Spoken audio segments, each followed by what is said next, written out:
Olá, pessoal. Estamos ao vivo mais uma vez.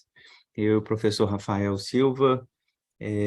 A gente hoje é o nosso último encontro sobre logos e patos, patos e logos, dessas conversas que a gente teve sobre filosofia antiga, mitologia, né, filosofia grega, e a psicanálise. Hoje a gente vai falar um pouco mais amplamente, né, assim, desse diálogo. Acho que um dos elementos importantíssimos que já estavam presentes no pensamento grego, conflito entre logos e patos, que reaparece com muita força na psicanálise. Então a gente vai explorar esse tema hoje um pouquinho, mais uma vez seguindo a mesma lógica, né, do Rafael apresentando um pouco desse pensamento na filosofia, na literatura grega, e depois eu falo um pouco a partir da psicanálise, né, como que isso derivou, né, para dentro da teoria psicanalítica. Então, bom dia, Rafa, obrigado mais uma vez pela parceria. Vamos lá. Bom dia, Fábio. Bom dia, pessoal. Eu começo, como sempre, agradecendo a parceria muito querida do professor Fábio Belo e enaltecendo essa iniciativa de troca entre áreas, misturando os públicos, fazendo com que as pessoas pensem através das suas áreas, psicologia, letras, história, filosofia, porque, de fato, esse é o caminho para permitir o desenvolvimento do pensamento crítico de forma a questionar essas classificações muito estanques entre as áreas que me parecem, muitas vezes, problemáticas. Eu vou, como eu combinei com o Fábio, compartilhar a minha tela, porque eu preparei hoje uma apresentação para guiar um pouco isso que eu vou apresentar aqui para vocês. Eu intitulei essa apresentação Sofre-se com o Pensamento? É uma pergunta, então, né? Reflexões sobre o sofrimento, uma tradução aí para a palavra patos, entre a poesia e a filosofia na antiguidade. E vocês vão ver que eu vou passar por muitos temas diferentes ao longo dessa apresentação, não vai ser possível aprofundar nenhum deles, mas para quem tiver interesse, no meu canal no YouTube, há abordagens específicas de cada um desses temas, porque eles foram elaborados na minha tese de doutorado, intitulada O Evangelho de Homero, por uma outra história dos estudos clássicos. Então, quem tiver interesse pode procurar os vídeos específicos, mas pode procurar também esse trabalho acadêmico, porque lá vocês vão encontrar toda a bibliografia necessária para desenvolver o tema. Tá? Então, começando, eu gostaria de deixar claro para nós, que somos, então, pessoas do século XXI, que quando a gente fala de poesia grega antiga, a gente não está falando de nada escrito. Quando os poetas, como Homero, Hesíodo, Safo e tantos outros, falam de cantar, isso não é metafórico, isso é literal. E quando a gente lê com atenção esse material, fica caracterizada a dimensão oral que ele detém ao longo de todo esse período, e isso não é fortuito. A escrita tinha muito menos entrada social nessa época do que tem hoje, e o instrumento, por excelência, de disseminação da palavra, das trocas, era a palavra oral. Inclusive, a palavra musa, de onde a gente tira a nossa palavra musa, em português, significava originariamente palavra cantada, palavra ritmada. E elas aparecem num poema antiquíssimo, que é a Teogonia, atribuída a Hesíodo, pretensamente composta ali no século VII, antes da Era Comum, né, então 7 a.C., como divindades filhas da Titânide Memória, e elas próprias divindades responsáveis por encarnar memória ou formas de memória, mas também formas de apaziguamento da memória. E para mostrar tudo isso para vocês, eu vou passar por alguns versos aqui da Teogonia de Hesíodo, onde vai ficar claro tanto a dimensão oral desse material, quanto o papel que essa palavra cantada, essa poesia oral, tem na cosmovisão dos gregos antigos. Esse poema se inicia assim: Musas heliconíades, por elas comecemos a cantar, elas que moram no Hélicon, o grande e luminoso monte, e que ao redor da fonte púrpura, com pés singelos, dançam, e em derredor do altar do Altíssimo Filho de Cronos.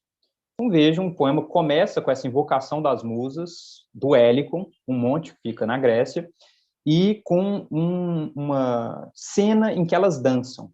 Esse jogo entre dança e canto vai existir ao longo de toda a cultura grega antiga ou greco-romana antiga, num jogo que se mantém, de certa forma, em português. Quando a gente fala que uma apresentação é coral, isso faz referência ao canto. Mas quando a gente diz que algo é coreográfico, isso faz referência à dança.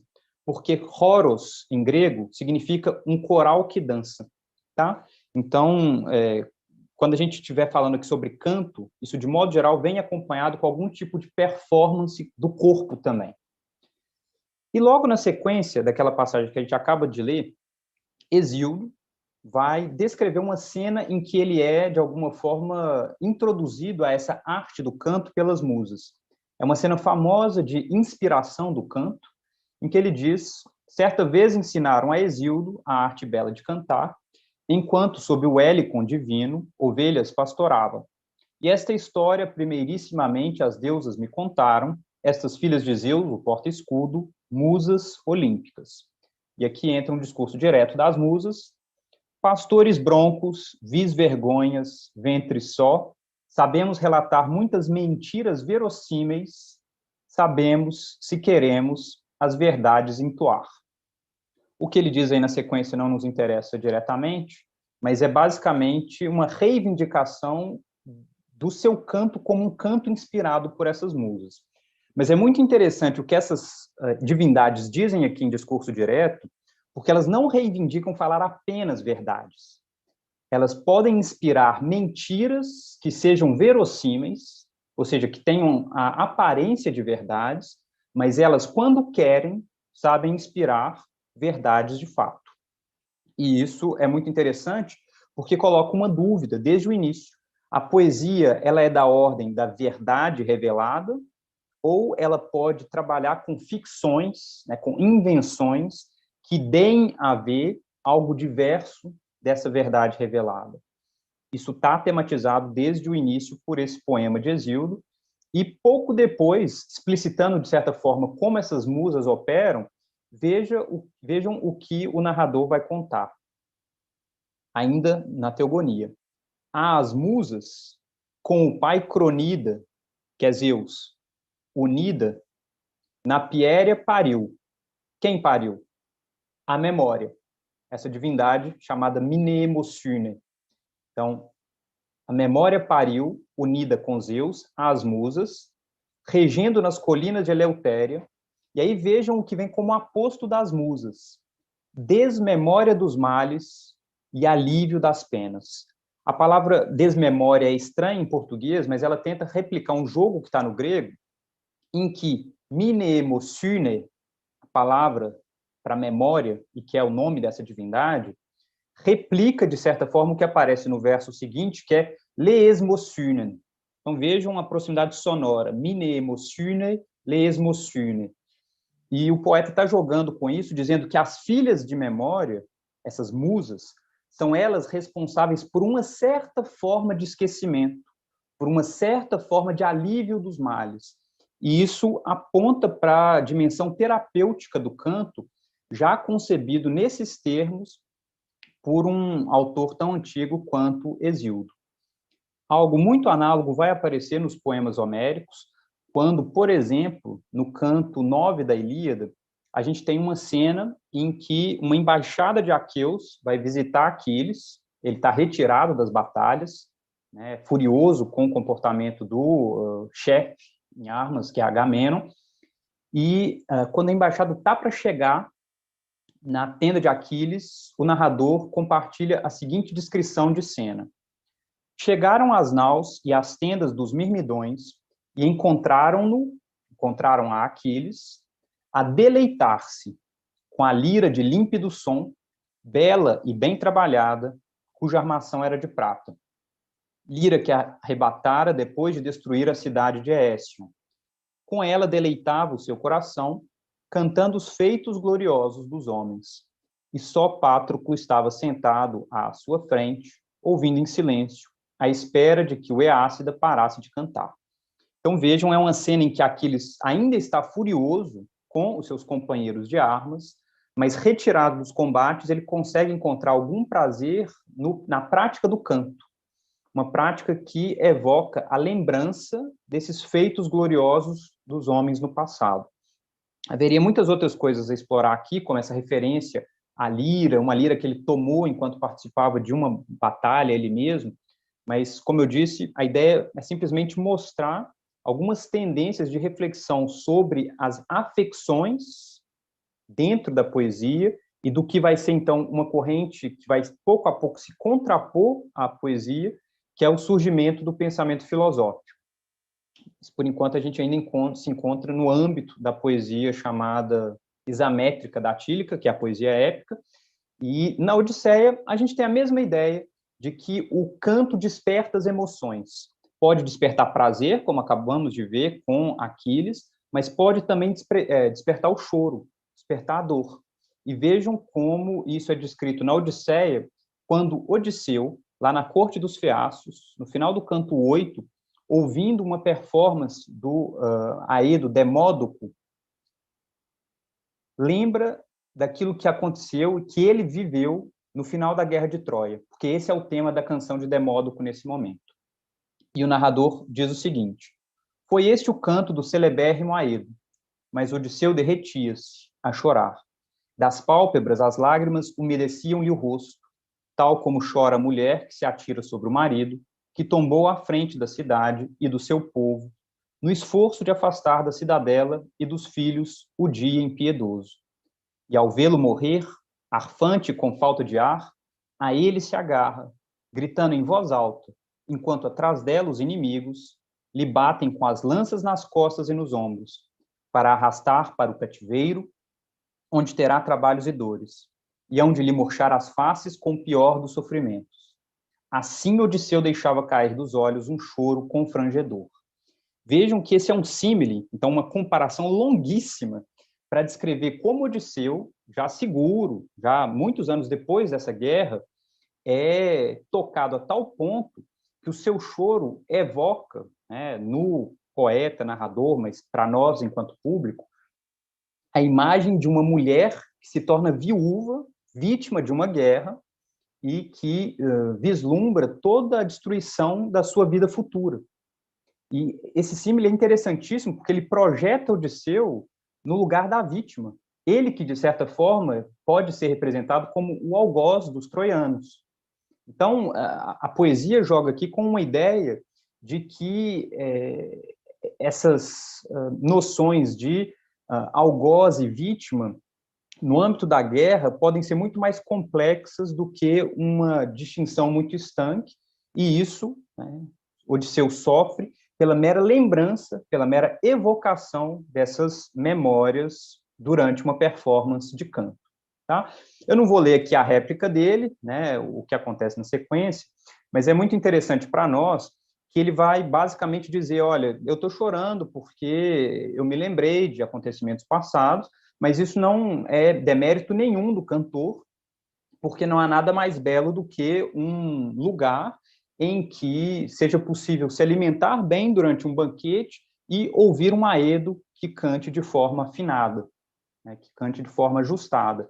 E essa imagem do banquete como um lugar de harmonia é muito importante para os gregos antigos. Isso aparece desde os poemas mais antigos, Ilíada, Odisseia, mas como eu vou tentar mostrar ao longo dessa apresentação, é esse ambiente de relaxamento do banquete, com música, com consumo do vinho, com consumo de comidas apetitosas, que constitui, de certa forma, o ideal de convivialidade elaborado pelos gregos antigos. Tá? E isso eu represento aqui, digamos, a título introdutório, com um poeminha de Anacreonte, que é um poeta do final do século VI, então já no finalzinho do período arcaico, quando ele está refletindo sobre essa atmosfera simposiástica. E ele canta aí para a gente: me causa de sabor ouvir alguém que bebe da taça em que replena o vinho, discorrer sobre guerra e tristes divergências. Prefiro quem ao dom que luz das musas traz Afrodite, rememorando o amor que há no convívio. Então vejam, uma defesa do canto como algo que evoque prazer, mais do que algo que evoque dor, ainda que com a consciência de que é possível, né, por meio da poesia, evocar um pathos tanto doloroso quanto um pathos prazeroso.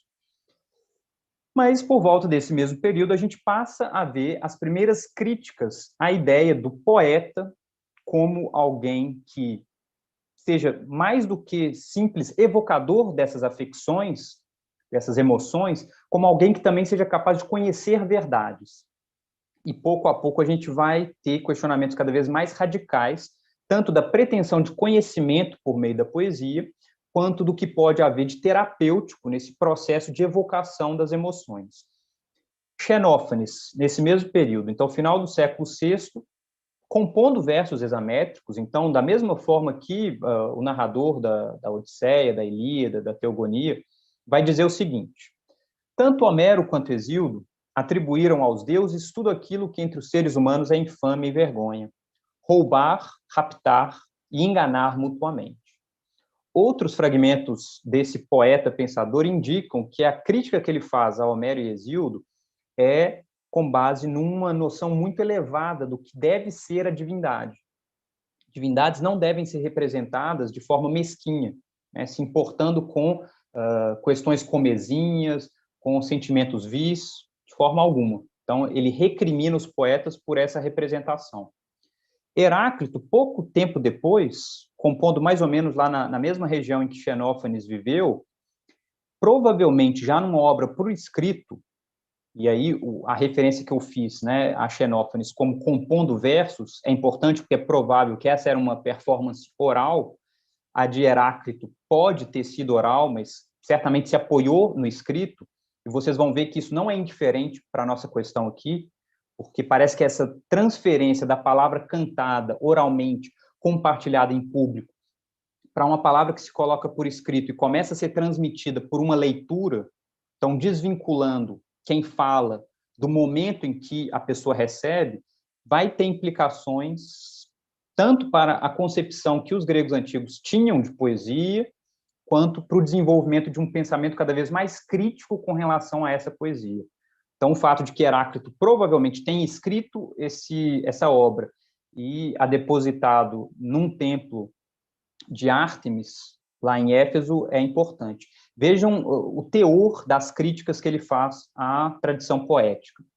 Homero é digno de ser expulso dos concursos e receber umas pauladas, assim como Arquíloco.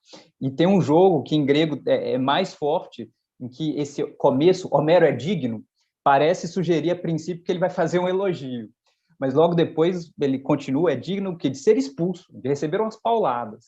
Então tem evocações aí, digamos, do caráter baixo da poesia, da perspectiva de Heráclito. Outras críticas: a polimatia, né, então o conhecimento de muitos temas, de muitas coisas, não ensina o pensamento, pois teria ensinado a Hesíodo e a Pitágoras, assim como a Xenófanes e Hecateu.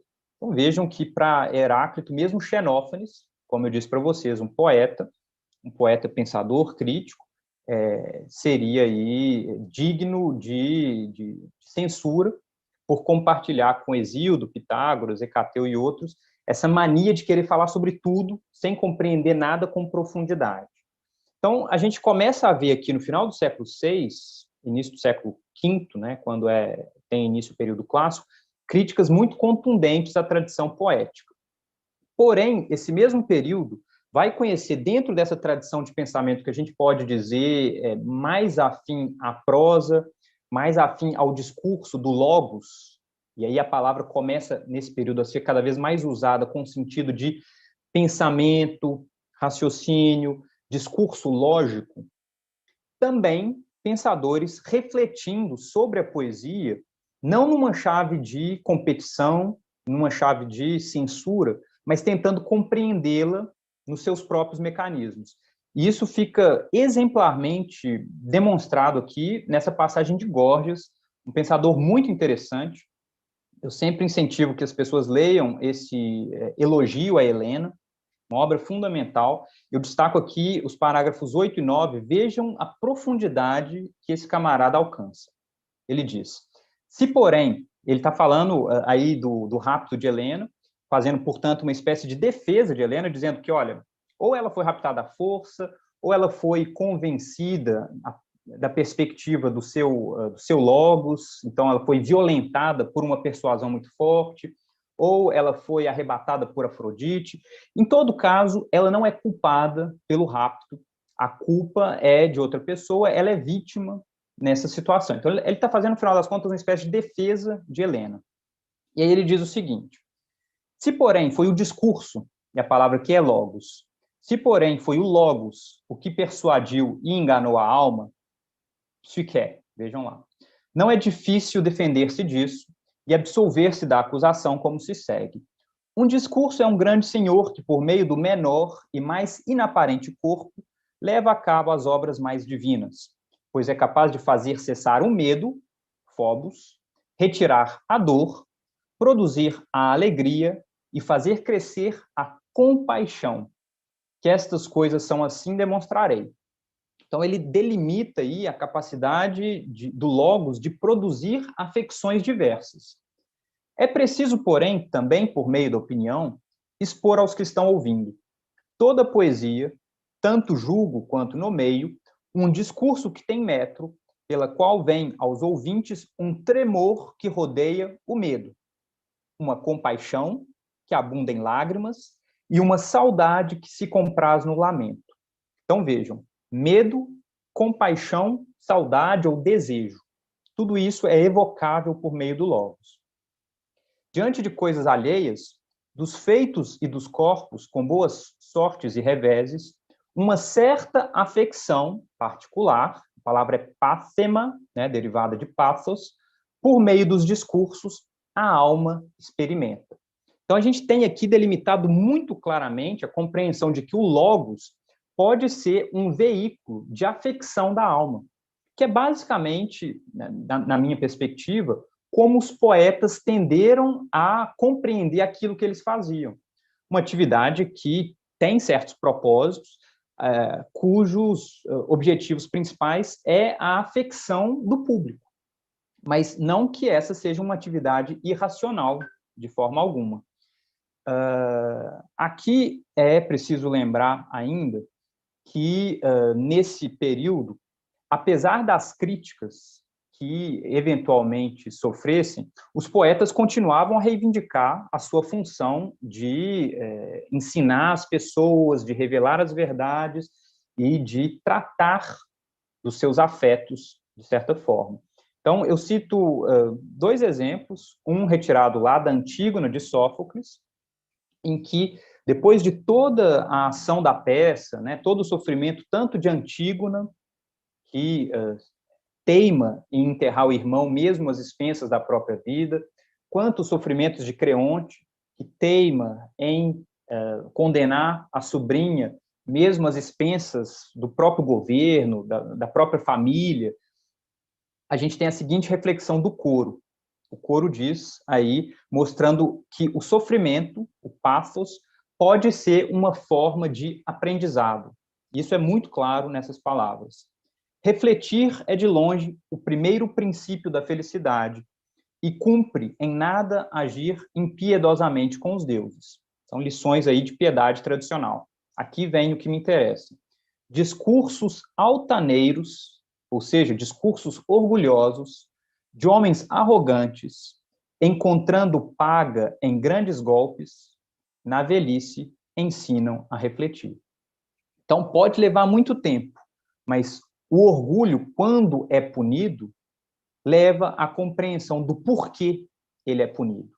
Então, o pathos, da perspectiva trágica, né, de um Sófocles, é um caminho para o logos também. Eu não vou ler essa passagem do Aristófanes, onde basicamente ele diz que os poetas são professores da polis, isso já tinha sido apresentado antes, mas o que me interessa é que, então, dentro desse contexto mais amplo, que eu trouxe, né, a partir de muitas referências, fique caracterizado que existe um embate no final do século V, ali por volta de 400 a.C., em que diferentes discursos reivindicam reflexões sobre os jogos entre pensamento lógico, logos, razão, e pathos, afecção, emoção. Os poetas, de modo geral, tentando sugerir que a sua capacidade de ação sobre o público é racional, mas que ela tem um objetivo para além da mera afecção. Ela tem por objetivo a educação da polis, a educação dos cidadãos. Por outro lado, nós temos os sofistas que reconhecem esse poder da poesia, mas eles próprios trabalham num registro diferente do discurso e vem dentro daquela tradição que remonta lá a Xenófanes, a Heráclito, passa por Parmênides, que eu não mencionei aqui, a tradição de uma filosofia que reivindica o logos frequentemente em oposição às afecções diversas. E Platão vai ser o grande representante dessa tradição. Em várias obras, ele vai criticar não apenas os sofistas, mas os próprios poetas, por enfatizarem demais a dimensão emotiva da alma, dizendo que essa dimensão é frequentemente exacerbada, é frequentemente despertada pela poesia, quando ela deveria ser justamente afastada, dominada, excluída. Isso aparece em vários diálogos, né? Eu cito alguns aqui. No Íon, o Sócrates, personagem, critica a perda da razão do Rapsódo no momento em que ele apresenta a poesia. Então tem uma crítica aqui do chamado furor poéticos, né? Aquela inspiração que parece arrebatar o performer na hora que ele está em cena e que ele começa a agir assim de forma pouco racional. No Fedro, ele vai caracterizar esse domínio de um patos poético como inferior ao filosófico. Então tem uma série de hierarquias e quando a gente vai ler com atenção a vida poética, ela é considerada muito inferior à vida filosófica, e isso aparece em outros trabalhos como República e Leis. Eu vou ler para vocês aqui, Leis eu menciono aqui porque é provavelmente a última obra composta por Platão, isso para dizer que provavelmente do início da sua carreira até o final, esse foi um tema que o acompanhou. Tentar pensar de que forma o logos precisa ter um domínio sobre o patos provocado pela poesia. E aí vejam como, nesse trecho do finalzinho da República, é muito claro o desenho da necessidade de domínio do patos por meio do logos. Essa é uma discussão em que Sócrates, com seus interlocutores, estão tratando dos efeitos da poesia sobre a educação cívica no âmbito da polis, e vejam qual é a opinião de Sócrates acerca dessas performances poéticas. Ele diz: assim como no jogo de dados, é necessário endireitar nossas posições conforme cada lance, através do que a razão, o logos, retenha como melhor, ao invés de gastar o tempo e gritar tal como as crianças machucadas se comportam com a ferida. É necessário, ao contrário, sempre habituar a alma a curar e corrigir o mais rapidamente o que caiu e adoeceu, suprimindo a lamúria pela medicina. Então ele está dizendo, olha, esse chororô, essas demonstrações de dor que são tão comuns na tragédia, na poesia, isso é uma bobagem, porque isso não resolve o problema que as provoca. É preciso controlar essas manifestações do patos e agir guiado pelo logos, única e exclusivamente. E aí ele diz, na sequência, né? Portanto, podemos afirmar que a melhor parte almeja seguir esse raciocínio. Os interlocutores aqui na República frequentemente concordam, assim sempre, né? É evidente. E aí ele continua. A parte que conduz às lembranças do sofrimento e às lamentações, e que delas nunca se sacia, porventura não afirmaremos ser irracional, indolente e amiga da covardia? Então vejam como o desenho é a alma, e na República Sócrates, né, o personagem de Platão, propõe uma teoria da alma tripartite, né? Então a gente tem uma parte irracional, tem uma parte emocional e uma parte propriamente lógica ou racional.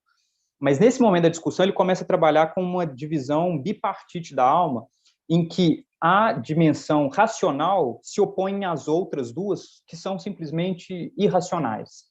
E a partir desse desenho que ele vai propor que a poesia, na sua maior parte, apela para os instintos irracionais do público, alimentando-os, reforçando-os, quando ela, na verdade, deveria fazer o contrário, apelar para a parte racional e reforçá-los, alimentá-los, sufocando os instintos mais irracionais. Então, vejam, é um desenho clássico aí, que tem uma longa entrada, eu não vou ler todas as passagens, mas tem uma longa entrada na nossa tradição de pensamento, a ponto de isso chegar até hoje. De certa forma, quando a gente vê certas discussões, por exemplo, sobre a influência dos videogames na infância, a influência da televisão, a influência do cinema, sobre o comportamento de crianças, sobre o comportamento de jovens, frequentemente argumentos vão flertar com isso. Tá? Mas os jogos deveriam apelar para a parte mais racional, para a parte boa. E eu não estou necessariamente dizendo que uma dessas abordagens seja a única correta, ou seja, a única ruim. Eu acho que elas têm, digamos, pontos interessantes a serem levados em conta, e formatam, por assim dizer, modos de pensar dentro da nossa tradição. Eu gostaria de caminhar aqui para a conclusão dessa apresentação, dizendo que, apesar da enorme influência que o pensamento de Platão vai ter dentro da tradição de pensamento ocidental, lá no seu contexto imediato, ele teve muito pouco efeito. Né? Assim, a cultura grega continuou funcionando, digamos, sobretudo apoiada em reflexões que vinham da poesia, que vinham da retórica, que vinham de outras áreas do conhecimento que não a filosofia platônica, ainda por muitos séculos. E isso a gente pode demonstrar por meio da permanência dessa instituição que é o banquete, tal como eu sugeri para vocês no início da apresentação, citando aqui, por exemplo, esses versos de Teógenes. Vejam, são versos de um hedonismo bastante profundo, assim, a ideia de que, olha, a vida está aí, é preciso curtir com as afecções dolorosas, com as afecções prazerosas e vida que segue. Então, ele vai dizer, né, quando jovem, pode-se dormir com alguém da mesma idade a noite toda e satisfazer o amor pelos labores do desejo. Pode-se festejar depois do banquete e cantar com o auleta. Nenhuma outra coisa dá maior prazer para homens e mulheres. Riqueza, respeito, para quê? Prazer, junto com alegria, vence tudo. E essa é uma tradição que vai chegar até, obviamente, o período imperial romano, muito depois. E eu aproveito para apresentar aqui algumas imagens que, apesar de convenções pictóricas, né, apesar de obedecerem a convenções pictóricas, algumas são muito realistas. Então, vejam, né, as representações de práticas sexuais, de práticas sociais, a presença da música, a presença do sexo, e isso dentro desse contexto dos banquetes. E vejam que essas imagens estão representadas onde? Em vasos de consumo do vinho. Então, em suportes que, de certa forma, eram usados nos contextos mesmos onde essas práticas aconteciam. Então, vejam lá, isso tem uma entrada muito forte na cultura grega. Eu tratei da dimensão, por exemplo, da pederastia anteriormente. A gente vai ver, por exemplo, nessa imagem central aqui, um homem barbado que segura a lira e está abraçando um jovem.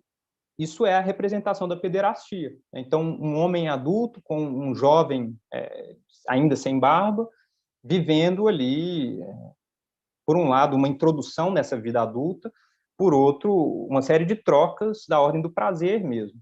Tá? A gente tem imagens de práticas sexuais diversas. Aqui, mais uma vez, diferentes modalidades de pederastia.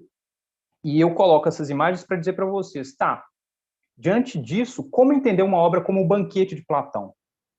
Quem não leu, eu recomendo vivamente essa leitura, é super prazeroso, tem vários jogos lá de flerte, de amor, né, de enamoramento, mas é uma obra que debate o amor de uma perspectiva filosófica dentro desse contexto do banquete.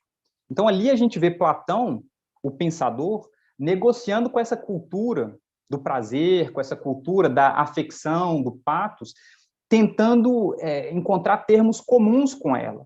É óbvio que Platão sempre tende a defender o discurso do logos, em detrimento do discurso do patos. Mas essa é uma obra que tematiza essas tensões, me parece, de forma mais equânime, por assim dizer, mais atenta. E a gente poderia terminar essa apresentação com a impressão, então, de que Platão tem a palavra final, pelo menos da perspectiva filosófica, mas eu diria que não. Que Aristóteles vem como uma espécie de suplemento que modifica essa visão filosófica da poesia, sobretudo com a sua obra poética.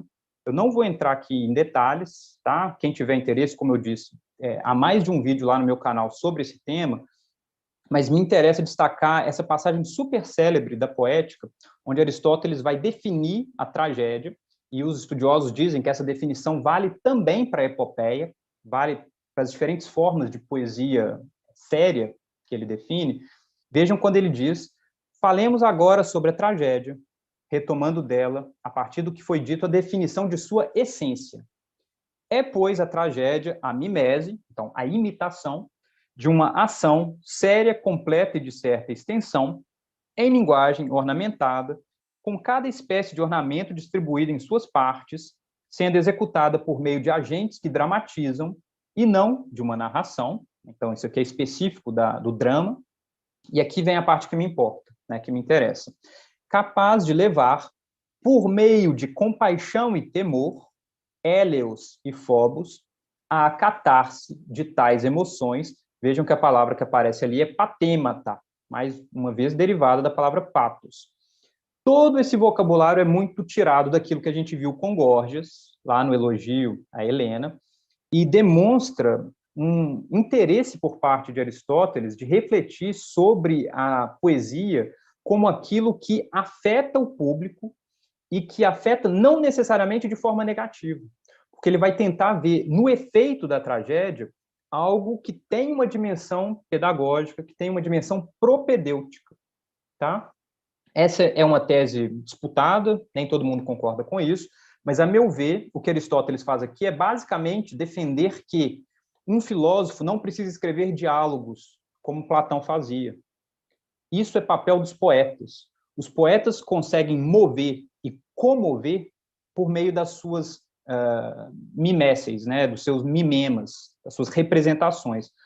Ao filósofo cabe compreender essas afecções e, no âmbito do discurso racional, propor exposições lógicas.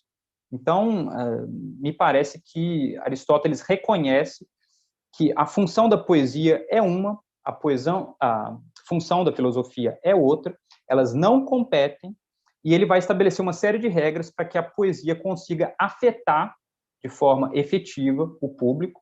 Eu não vou entrar aqui nesses detalhes, mas o que mais me interessa é notar, então, que com Aristóteles a gente tem uma relativa reabilitação da poesia de uma perspectiva filosófica. Vejam esses dois trechos aqui, muito interessantes para pensar uma espécie de reavaliação daquilo que Platão tinha proposto, condenando a poesia como simplesmente irracional. Num trecho famoso da Poética, Aristóteles diz: a poesia é mais filosófica e séria do que a história, pois a poesia narra principalmente o universal, enquanto a história o particular. E lá no finalzinho da Poética ele vai dizer ainda: a correção, ou seja, o que é da ordem do correto, do representado corretamente, não é a mesma coisa na poética e na política, ou em qualquer outra técnica que se diferencia da poética. Com isso, ele está dizendo: o âmbito da representação poética é um, o âmbito da representação ou do discurso político é outro, o âmbito do discurso filosófico é outro, e cada um deles tem as suas especificidades. Condenar um com base nos critérios de outro é uma bobagem profunda.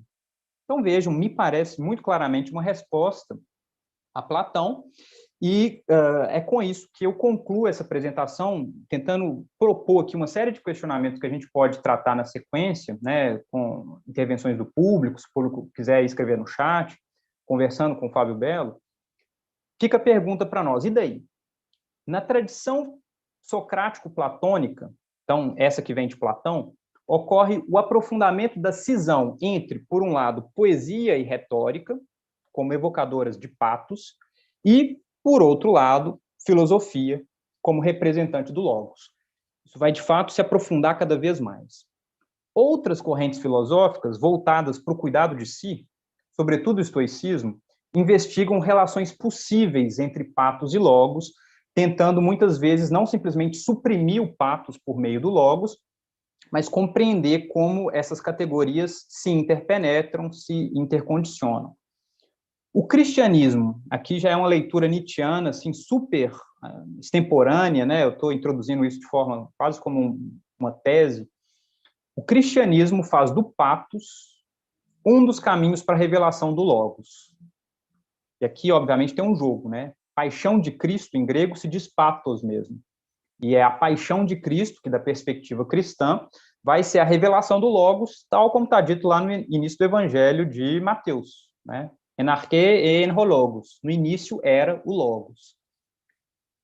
E me parece que o espaço epistemológico deixado para a investigação da alma, entre logos e patos, começará a ser sondado de forma sistemática, sobretudo com os trabalhos da psicanálise nos séculos XIX e XX. Então, me parece que o espaço ocupado pelo surgimento do discurso psicanalítico, se quiser psicológico, vai entrar no que é uma espécie de buraco deixado pela filosofia ocidental, que obviamente tem muita reflexão sobre esse tema, né? Não é dizer que isso não foi considerado, mas foi considerado, me parece, dentro de uma chave muito mais socrático-platônica, vendo uma cisão do que tentando elaborar os intercruzamentos, as interpenetrações, de modo que quando o discurso psicanalítico vem, ele encontra um filão de fato, e essa é a minha hipótese.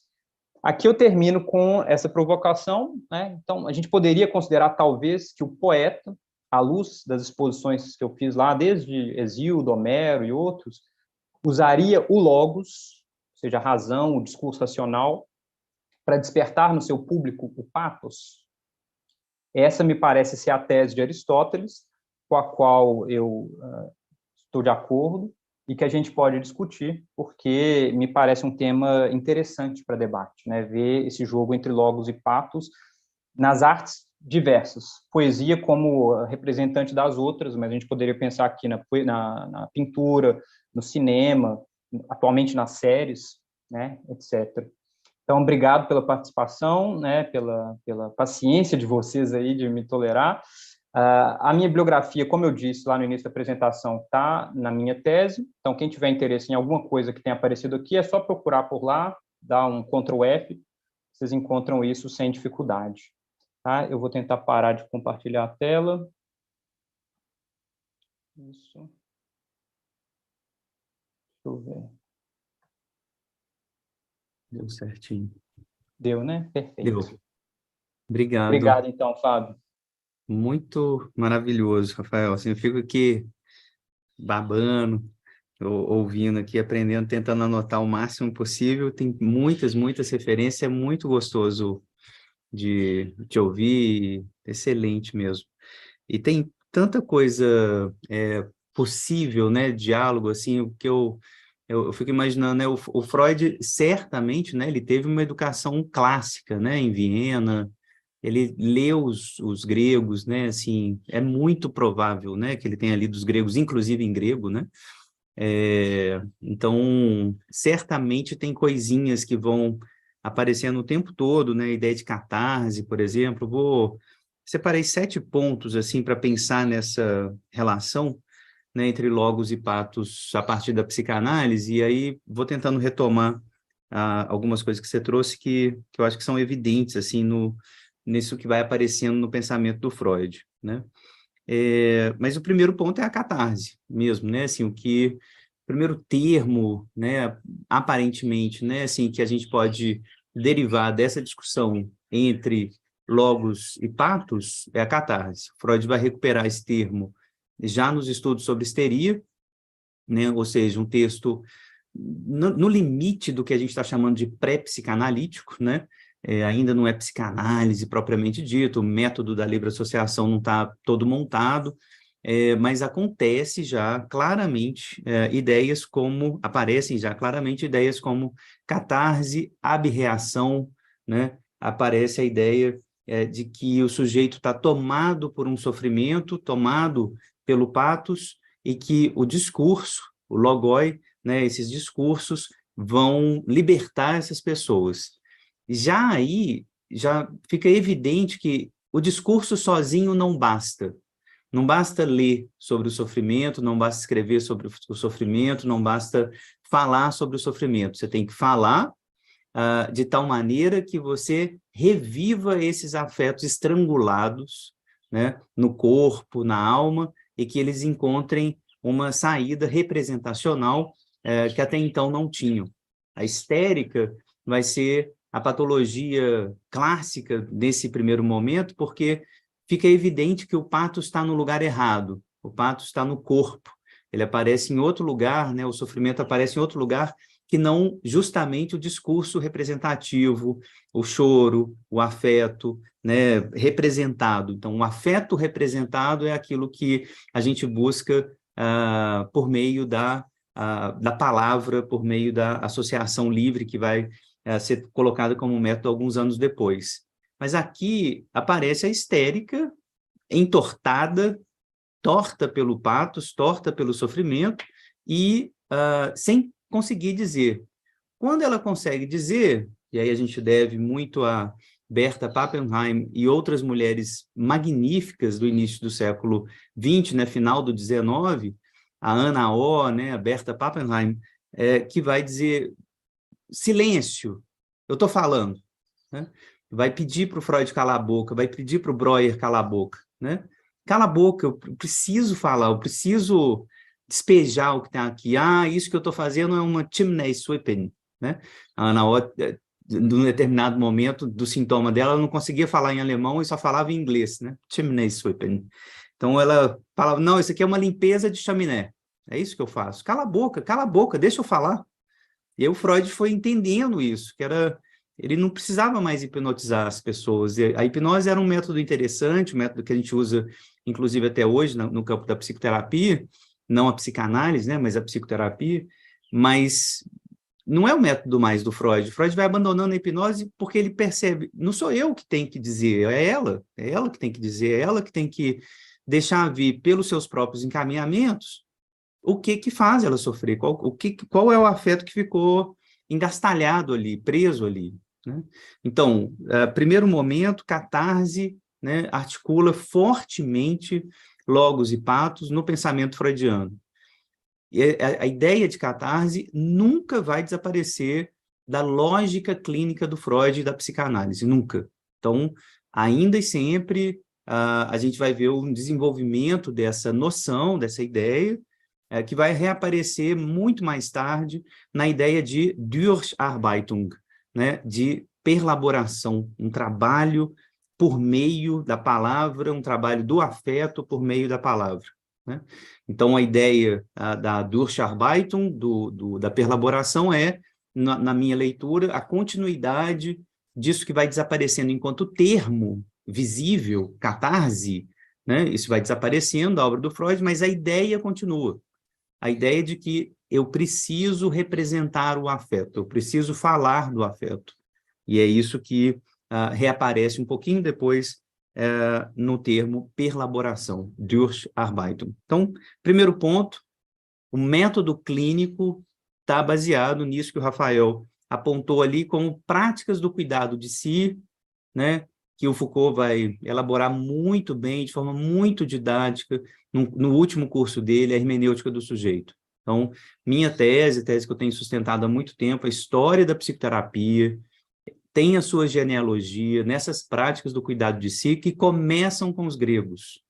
Como que a gente articula discurso e sofrimento, discurso e dor, né? Então, essas práticas estoicas, cínicas, epicuristas, etc., que o Foucault vai mostrando, se juntam ao poder pastoral, se juntam ao poder disciplinar e vão formando o campo do que vai vir a ser a psicoterapia no século XIX, século XX. A psicoterapia é a continuidade dessa longa história, né, de que o sujeito precisa dar conta dos seus afetos, precisa falar deles, se organizar esses afetos por meio de discursos, tá? Então, a psicanálise está nessa história, ela se enquadra dentro dessa história. A catarse é um elemento central que vem permeando, né, toda essa genealogia de que o patos precisa ser controlado, representado, articulado ao logos, né? O pato sozinho, ele é pura angústia, né? Ele é desorganizador, é o afeto no corpo. A melhor representação mais pictográfica, né, mais imagética disso, é a histérica entortada, né? É a histérica em plena conversão, né? No seu arco ali, de um corpo absolutamente disfuncional, tá? Então, esse é o primeiro ponto. Segundo, existem metáforas do desejo que vão aparecer no Freud, que mostram um Freud duplo, um Freud duplo. E essa tensão na obra do Freud vai aparecer o tempo todo. O título do texto é Traumdeutung, né? A interpretação do sonho. Deutung tem uma força inacreditável na língua alemã. A ideia de interpretar, a ideia de dar sentido, a ideia, né, de trazer o logos para o centro da coisa, né? Então, você vai escrever um livro inteiro, de quase 1000 páginas, né, para interpretar o sonho. Essa articulação entre Traum e Deutung é incrível. É incrível. É tipo assim, pô, mas o sonho, que é o lugar mais do pathos possível, da loucura, de tudo, da ficção mais absurda, dessas passagens que o Rafa leu, né? Várias passagens que ele leu aqui do canto, né? O canto da alegria, o polimateia também. Você pode falar de tudo, você pode sonhar com qualquer coisa, entendeu? Desmemória dos males e alívio das penas. É isso que aparece no sonho, entende? Qualquer coisa está ali, né? Perda da razão, né? Tá ali no sonho. Então, tudo isso o Freud vai articular com a Deutung. Então, Freud vai dizer, olha, tudo isso que parece espuma, Träume sind Schäume, né? Ele vai brincar, né? Uma frase, né, que esses cientistas platônicos são um alvo do Freud, né? Träume sind Schäume, né? Os sonhos são espuma. Presta atenção nisso não, isso é nada. Isso é loucura, né? Esses cientistas platônicos, Freud vai dizer não. Isso que interessa para a gente. Sonho é um discurso cifrado, um discurso manifesto que diz de um outro discurso que exige de nós, os psicanalistas, a sua decifração, a Deutung, né? Então, o segundo momento da obra dele, depois da catarse, a Traumdeutung, que vai dizer, olha, tem uma lógica, o logos mesmo, uma lógica na construção do sonho. Então, Freud começa a propor noções como Traumarbeitung, um trabalho do sonho, a elaboração onírica.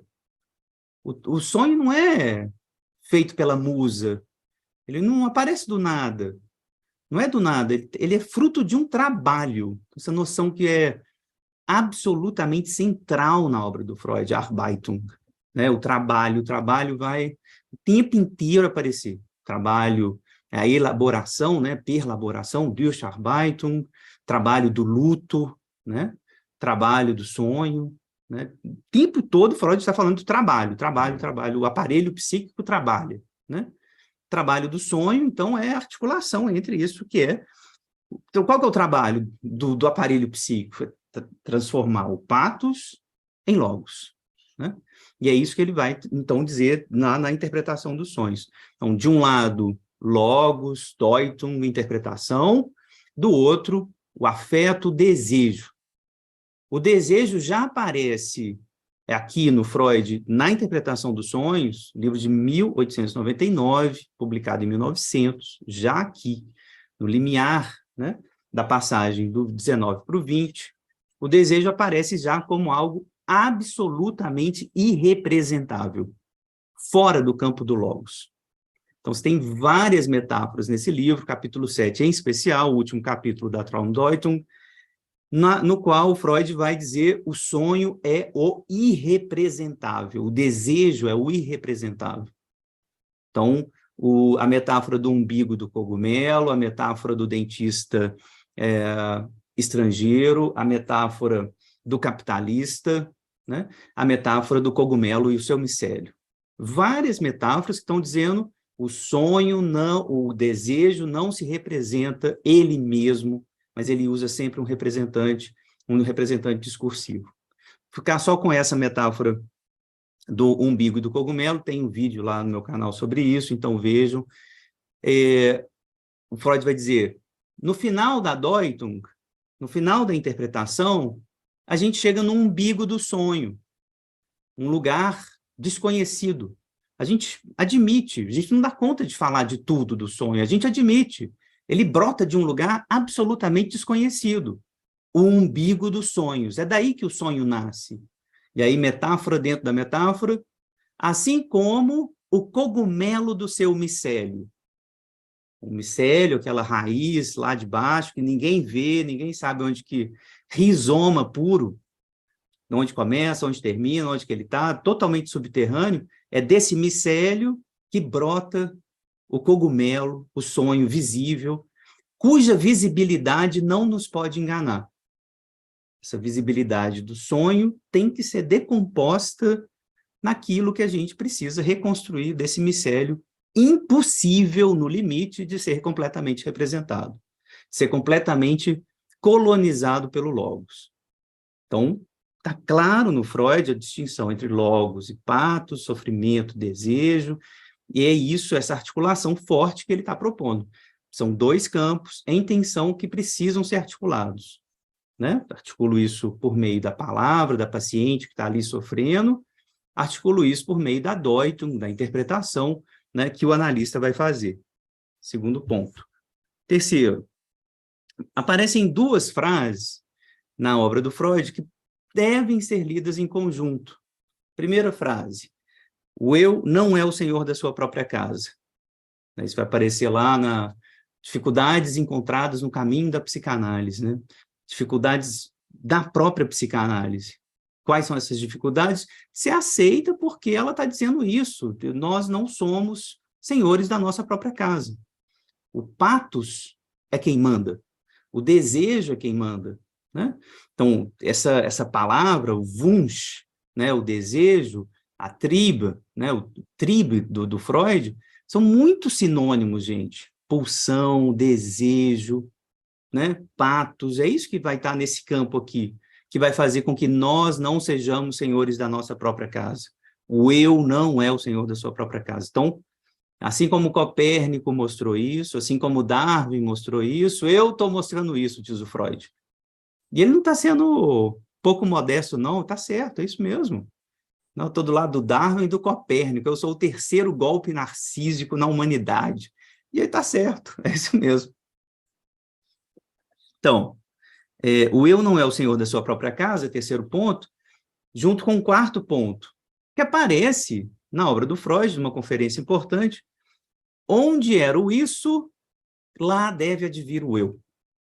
Parece contraditório, não parece? O eu não é o senhor da sua própria casa, então não adianta, não é. Mas aparece um adágio, um certo tipo de adágio, quase mote moral do que vai ser um tratamento psicanalítico, direcionamento político, né, e ético do que vai ser um tratamento psicanalítico. Wo es war, soll ich werden. Ali onde eu era o isso, o eu deve advir. Ali onde eu era dominado pelas minhas paixões, eu devo me organizar a partir do logos, né?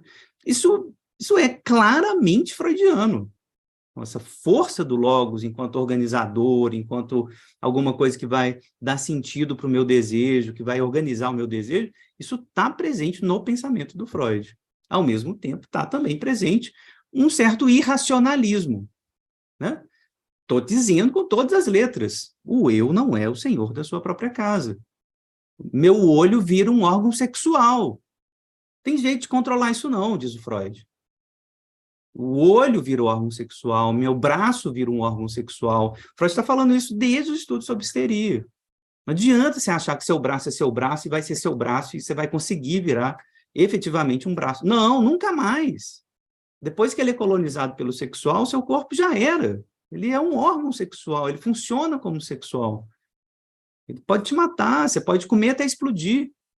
É disso que a gente está falando. Você pode parar de comer e morrer, porque você não quer mais comer. Não adianta querer organizar tudo a partir da razão. Sempre vai ter um rastro desse patos que está aí, né? E isso leva o Freud a apontar sempre para esses pontos evidentes na clínica, mais excessivos, que mostram um posicionamento mais patológico. Então, a metodologia clínica do Freud, vocês vão observar na obra dele inteira, é mostrar o patológico enquanto caso excessivo, né, de uma exceção que vai ser utilizada como modelo para o funcionamento mental universal. Então, ele vai pegar um caso muito excessivo, aparentemente exceção, para dizer, esse é o modelo do que acontece com todo mundo. Ele pega a histérica, torta, ele pega o obsessivo, que não consegue sair de casa porque tem que verificar a porta 40 vezes. Ele vai pegar o psicótico, que está imaginando que os raios solares vão penetrá-lo, né, e trazer uma nova humanidade. Ele vai pegar esses pacientes e vai dizer, tá vendo? Todo mundo tem fantasia homossexual, olha o Schreber. Todo mundo, todo homem. Tá vendo aqui a histérica entortando? Todo mundo faz conversão. Olha o homem dos ratos voltando lá 10 quilômetros para tirar uma pedra do passeio para a namorada dele não cair. Todo mundo tem um pouquinho disso. A gente fica louco, porque a gente reconhece, se a gente for minimamente honesto com a gente mesmo, honesto, sincero, a gente reconhece que a gente tem esses sintomas. A gente fica vermelho, a gente faz cocô, a gente faz xixi, a gente fica com insônia, a gente tem anorexias diversas, a gente come descontroladamente, a gente faz um tanto de sintoma que a gente não queria. O Freud vai mostrando, tá vendo? Esse caso excessivo é só para mostrar o que todo mundo tem um pouquinho.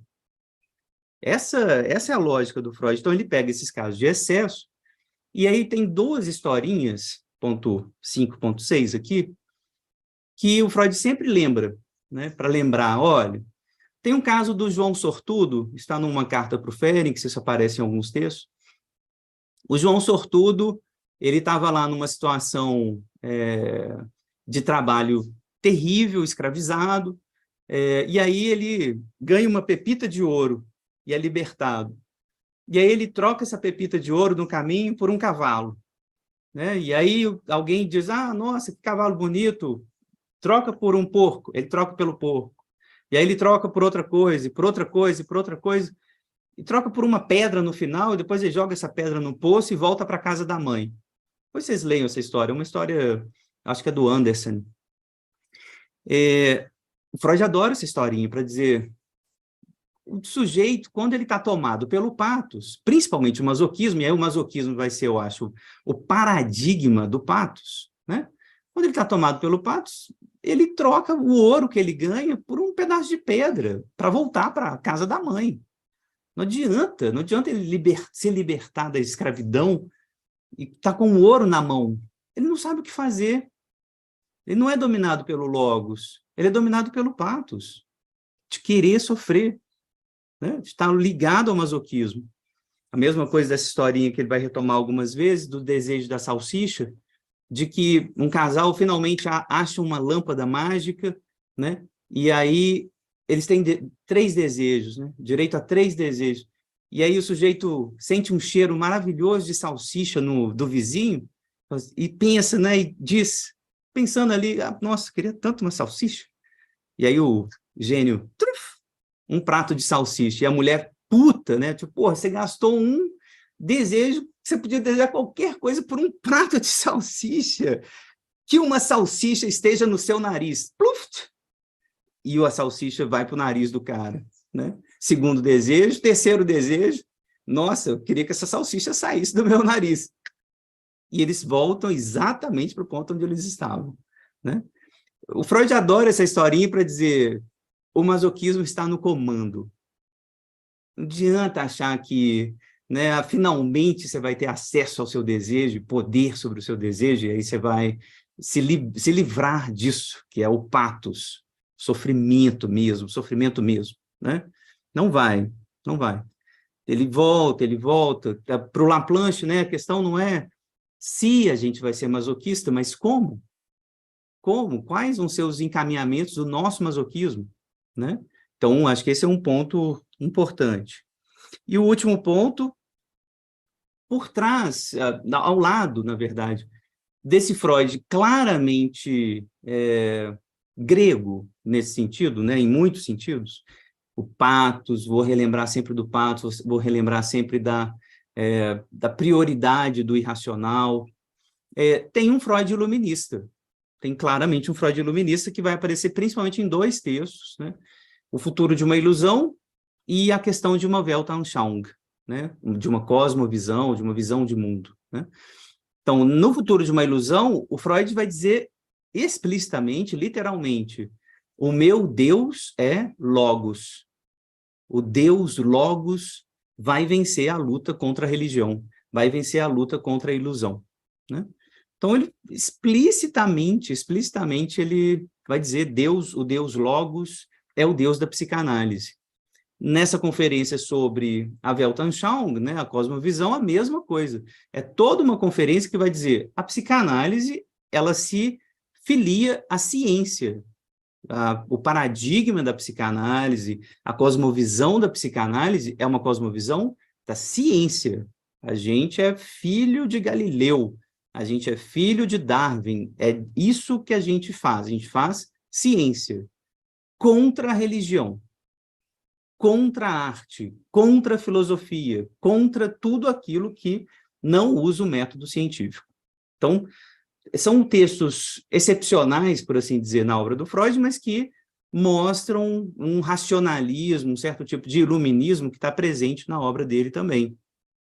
Então, tem um tensionamento, né, para terminar, entre logos e patos na obra do Freud, né, que aparece desde o início, lá na clínica da histeria, né? A tentativa dele o tempo inteiro é de controle do patos por meio do discurso, representar, controlar, cercear, né? Articular também, né? Entender que pelo discurso o pato se organiza, né? E deixa de exercer um poder tão violento sobre o sujeito e vai, ao longo da obra dele, né? Reconhecendo esse lugar permanentemente, até o fim, né? Construções de análise terminável e interminável. Quando ele fala da análise interminável, ele está falando do patos ainda, o último texto dele, né? A análise interminável, porque o patos não termina, não tem como você silenciar o desejo, mas está lá o Freud racionalista também presente o tempo inteiro. A gente tem que tentar, a gente tem que botar o discurso, a gente tem que colocar rédea nos cavalos irascíveis do patos, né? O Freud, ele tem esse projeto platônico também, ele conhece o projeto platônico, ele gosta dessa ideia de domar o cavalo, apesar de reconhecer de que a gente não vai domar nunca completamente, o que não quer dizer que não doma de alguma forma, de alguma maneira, né, um pedacinho que seja, né? Então, a esperança clínica é controlar um pouco, né, o patológico, isso que é excessivo, isso que vai reaparecer sempre, né? Então, acho que a relação entre patos e logos no Freud, ela fica estabelecida como um certo tipo de relação dialética interminável, né? Que é estabelecida na clínica, né? E que tem uma repercussão ontológica, né? A gente pode daqui, né, pensar que existe uma ontologia a ser pensada na psicanálise, que é nós somos sujeitos de razão e emoção. Então, Freud abandona o projeto iluminista, de acreditar que nós somos um ser de razão, que a razão vai, né, dominar tudo, exceção, efetivamente, única exceção, o Futuro de uma Ilusão, é onde Freud realmente, não, a razão vai ganhar o jogo, né? É a única exceção. Mas, no geral, o Freud está dizendo o tempo todo, a razão não vai ganhar, ela não vai ganhar. Quando ela veio né, na ciência, a pulsão veio e colonizou esse jogo. E a gente é cruel fazendo ciência, a gente é sádico fazendo ciência, a gente é cego fazendo ciência. Né? O exemplo que eu gosto de sempre dar na aula de psicanálise 1, eu sempre lembro que o clitóris é um órgão de quase 10 centímetros, quase 12 centímetros, foi descrito anatomicamente em 1998. 1998, por uma mulher na Austrália. A ciência é cega. O método científico já estava todo montado no século XX. Estava todo montado. A gente não conseguiu descrever o clitóris. Até o final do século XX, quer dizer, não precisa ser psicanalista para interpretar isso. A ciência vê o que ela dá conta de ver. O cientista dá conta de ver o que ela dá conta, o que a repressão autoriza, o que o seu desejo misógino autoriza, o que a sua violência epistemológica autoriza. Então, não adianta falar que a ciência é neutra, porque a ciência é neutra, o cientista não. O cientista é um sujeito. Ele é um sujeito misógino, cegado por suas paixões, muito marcado por seus interesses, narcísicos, onipotentes. Então, não adianta dizer, não, nós somos neutros. Ciência baseada em evidências. Evidências. É isso que a conversa agora, Rafa, é essa. Não, psicoterapia, psicologia de verdade, uma psicoterapia baseada em evidências. Eu sempre lembro do clitóris. Que evidência, né? Tão pouco evidente. 10 centímetros, né? E essa ciência baseada em evidência, imagine, falando de anatomia visível, palpável, material. Imagine as evidências psíquicas, as evidências emocionais, as evidências ligadas à raça, gênero, classe. Como é fácil ver essas evidências, como é tranquilo, como elas são evidentes. Não são. Não adianta acreditar que a gente é baseado na ciência absolutamente neutro, purificado, um logos purificado, finalmente, o logos purificado de todo o patos. Amém. Não tem, não vai ter. Não vai ter, é isso que o Freud está dizendo. Então, termino dizendo que, infelizmente, é uma luta, tá? É um conflito. Tem coisas que a gente consegue dominar? Tem, super tem, né? A análise funciona, né? A gente tem matado menos mulheres ao longo dos séculos, né? Tem, né? Mas demora, né? A gente volta o tempo todo a estuprar, matar, agredir, né? Usando metodologias científicas, inclusive, né? Usando ciência, usando a razão, usando discursos, né? Muito articulados. Por exemplo, né? Foi isso que o Adorno e o Horkheimer fizeram quando escreveram a dialética do esclarecimento. Não adianta a razão achar que pode tudo, se a razão vai ser utilizada para fazer bomba atômica e campo de concentração. Não adianta. A razão pode muita coisa. Não estou negando que a razão pode fazer avião e levar a gente para a Lua. Ninguém está negando isso. O método científico é legal. Agora, parem de acreditar que o método científico ele é neutralizado do patos. Ele não é, ao contrário. Ele fortalece ainda algumas artimanhas do patos. É esse o ponto, né? E aí eu queria que você falasse um pouquinho, né, se desse nas nossas associações livres aqui,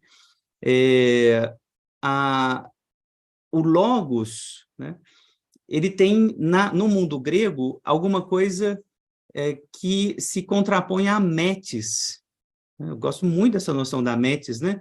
Da artimanha, de uma inteligência do artifício, né? Então, o Odisseu, principalmente, né? Ulisses, mestre da metis, né? Não é exatamente uma inteligência do discurso, mas é do disfarce, é da artimanha. Eu acho que a metis é um dos resultados dessa dialética interminável entre o logos e o patos. Eu consigo me disfarçar, eu consigo, né, mentir para foder o cara de um olho só lá. Eu vou usar um jogo de linguagem, né? Meu nome é ninguém, né? enfim, a Métis parece ser um desses lugares, mas isso é só uma pergunta que eu tenho, porque eu gosto muito dessa noção. Queria te ouvir também sobre isso, mas, enfim, era isso que eu tinha para dizer. A Brenda, certa vez escutei de um paciente, não quero abrir mão da minha complexidade, mas gostaria de usá-la a meu favor. É maravilhoso, tipo isso. Não quero deixar de ser complexo. Pois é, eu acho que é isso. Luciana, não creio nessa dualidade entre ciência e cientista, a ciência neutra e o cientista não neutro. A ciência não é neutra e é também pato ideologicamente construído. Perfeito, concordo totalmente com você. Né? A gente tenta salvar, né? Tipo assim, não, a ciência é neutra, mas vamos ler a Stengers, vamos ler Bruno Latour, né? Não tem nem nessa construção, sinto muito, nem na construção do método, né? Tipo assim, não, isso aqui é puro método dedutivo, grupo de observação, grupo de controle. Cara, para fazer isso, você já tomou algumas decisões de classe, de raça, decisões epistemológicas que vão excluir um tanto de coisa, né? Leiam Bruno Latour, por favor, antes de falar de psicoterapia baseada em evidências. Perfeito, Fábio. Obrigado pela apresentação, sempre muito instigante, excelente te ouvir. Gostei demais também das colocações da Brenda e da Luciana. Eu concordo com esse posicionamento da Luciana de que é impossível haver um método científico neutro porque ele precisa ser feito justamente por sujeitos, né?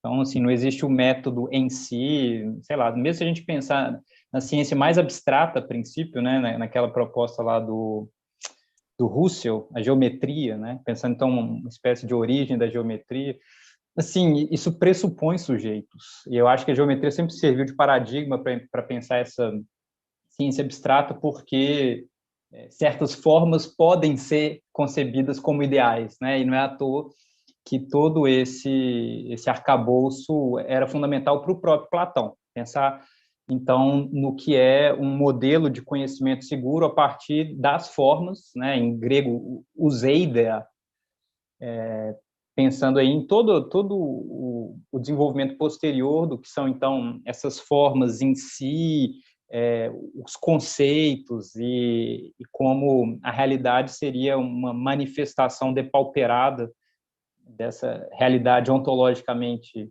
perfeita, mas isso me parece ser, enfim, um idealismo que trabalha com o que não é tangível, porque justamente abre mão da construção histórica dessas ciências, da construção histórica desse pensamento, até a demonstração, sei lá, de certos teoremas matemáticos, isso não existia. Sim, a pretensão é que exista sempre, mas me parece que não, né? Isso pressupõe um trabalho histórico do pensamento, e justamente historicizar a ciência me parece um procedimento fundamental para que a gente questione essa ideia de ciência neutra, porque é se dando conta de como ela se desenvolve em diferentes momentos que certas opções, por um lado, em detrimento de outro, começam a parecer muito questionáveis. Né? Isso que você disse, por exemplo, da descrição anatômica do clitóris. A gente poderia pensar assim no desenvolvimento de vacinas, por exemplo. Quais são as doenças que são prioridade em termos de desenvolvimento de vacina? Não são as tropicais, certamente, né? As tropicais ficam largadas aí até eventualmente alguém de algum polo científico do norte se interessar, mas é muito raro. Então, sem dúvida alguma. A Luciana está dizendo mais alguma coisa, mas queria que vocês explorassem mais um certo recorte do pathos contemporâneo em relação a uma concepção bem mais complexa entre os poetas antigos. Vocês não acham que houve um corte empobrecedor? Esse é um comentário legal. Eu vou deixar para o Fábio abordá-lo, porque antes eu vou responder à pergunta que ele fez sobre a METS, para eu não esquecer dela depois.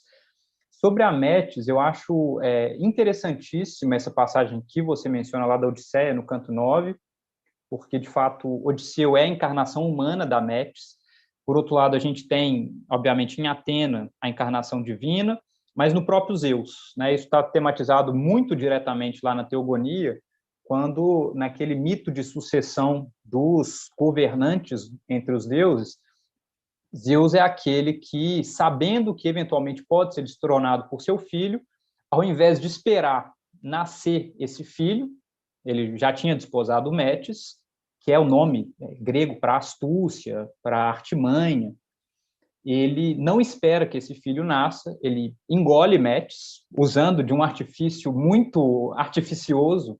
Ele pede para que ela assuma várias formas diferentes, leão, fogo, água, até eventualmente perguntar, mas você consegue assumir a forma de uma gota? E aí, nesse momento, ele a engole e absorve a própria Metis.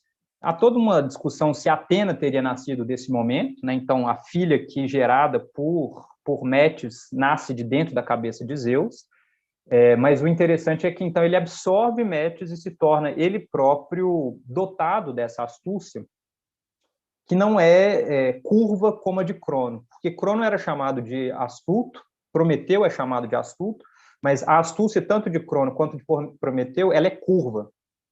Ela é descrita, então, como dotada de sinuosidades.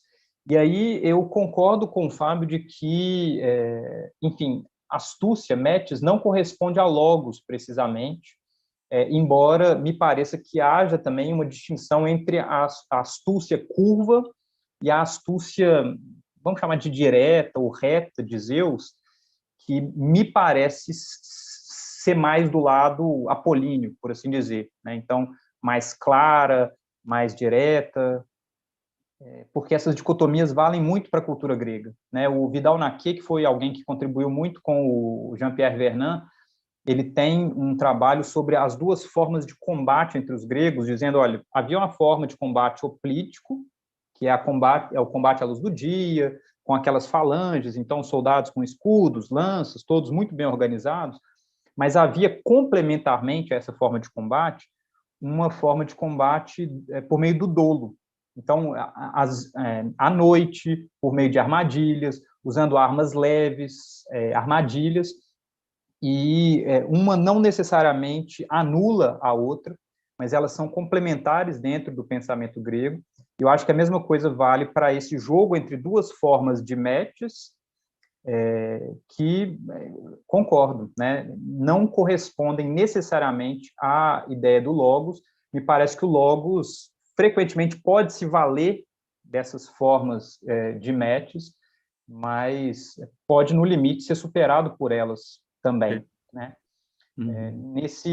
Nessa passagem da Odisseia, um aspecto muito interessante da gente observar, que eu não tinha tentado, para o qual eu não tinha tentado até ler um trabalho do professor André Malta, que se chama Astúcia de Ninguém, é o seguinte: a gente chama muita atenção para o fato de que Odisseu consegue enganar Polifemo com o estratagema de se apresentar como Utis, né? Que é uma forma, em grego, variante de metis, que simplesmente significa não alguém, então ninguém. Então tem esse jogo mesmo em que o Utis é o representante da metis, Odisseu ninguém, e de fato consegue superar o desafio colocado ali por Polifemo na caverna do Ciclope. Mas tem um aspecto muito interessante que a gente não observa, que Polifemo, quando eles ainda estão presos dentro da caverna, comenta o seguinte: eu fui destruído por esse ninguémzinho, e esse sujeito sem nome, que se vale de estratégias muito covardes, talvez consiga escapar daqui, mas se eu o tivesse nas minhas mãos, e se você, meu cabritinho, tivesse voz e pudesse denunciá-lo, denunciar onde ele se encontra, eu o mataria e seria o fim dele.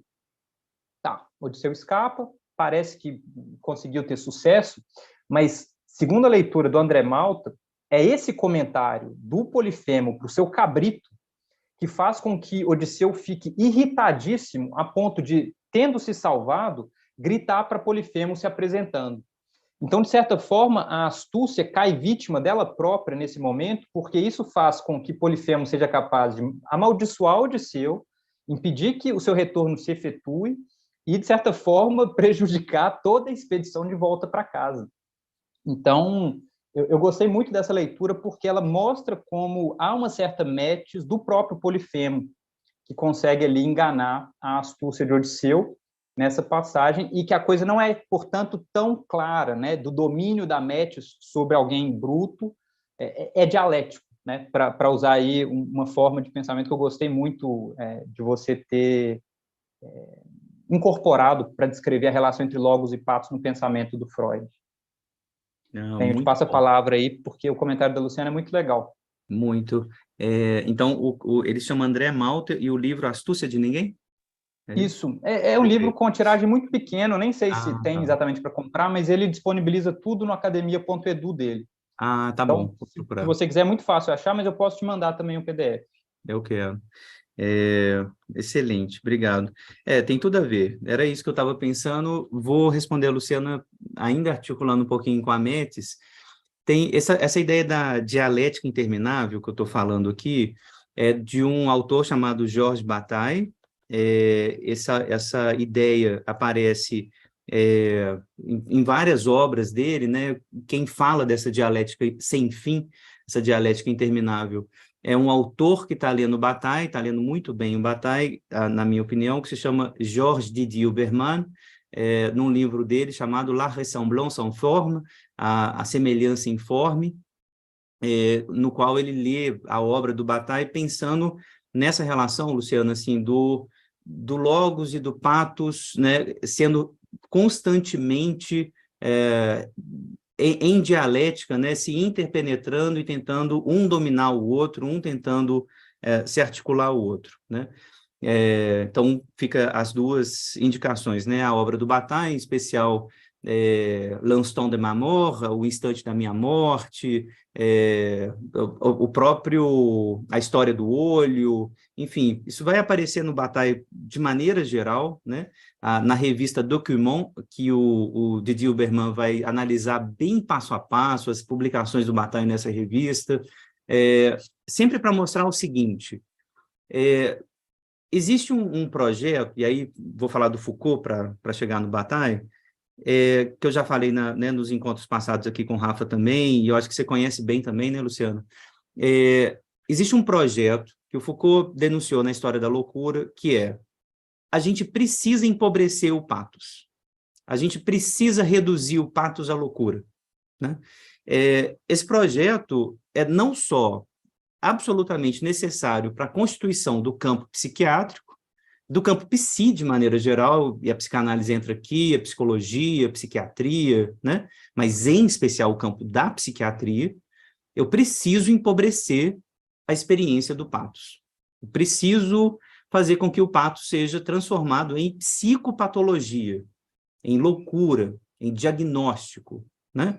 Então, tudo isso que estava ligado à experiência religiosa, à experiência mística, das bruxas, dos saberes tradicionais, né, do tarô, passando pela possessão dos espíritos, a conversa com os espíritos, passando pela conversa na natureza com as práticas medicinais ligados ao uso de ervas e drogas, né? Todas as experiências dionisíacas, que também era uma forma de produção de saber, tudo isso tem que ser controlado.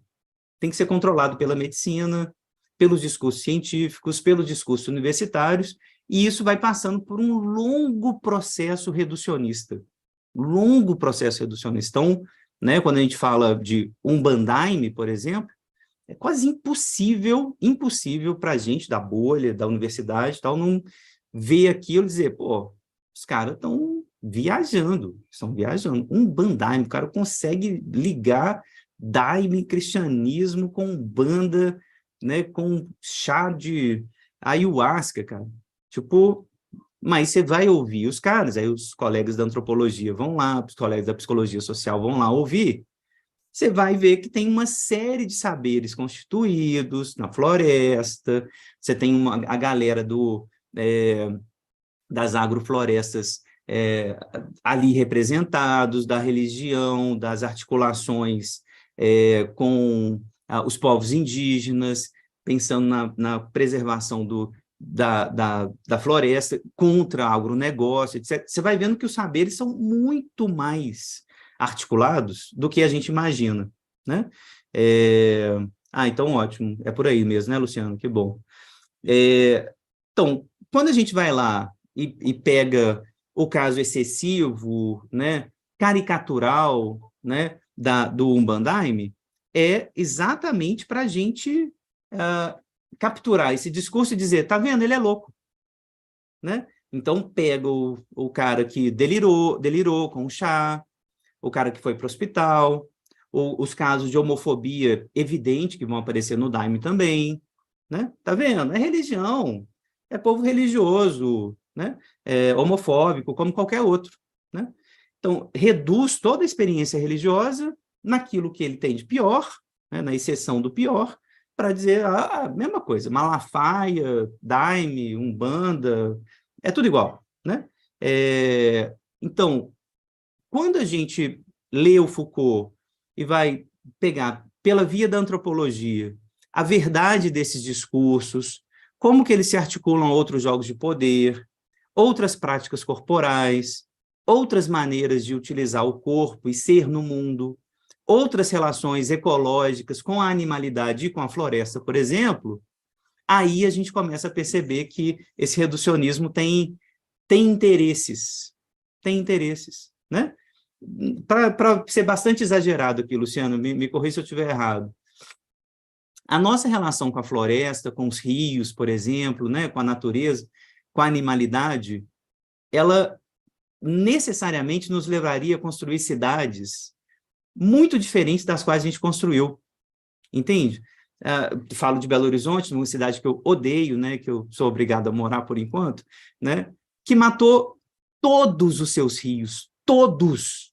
Belo Horizonte não tem um rio visível.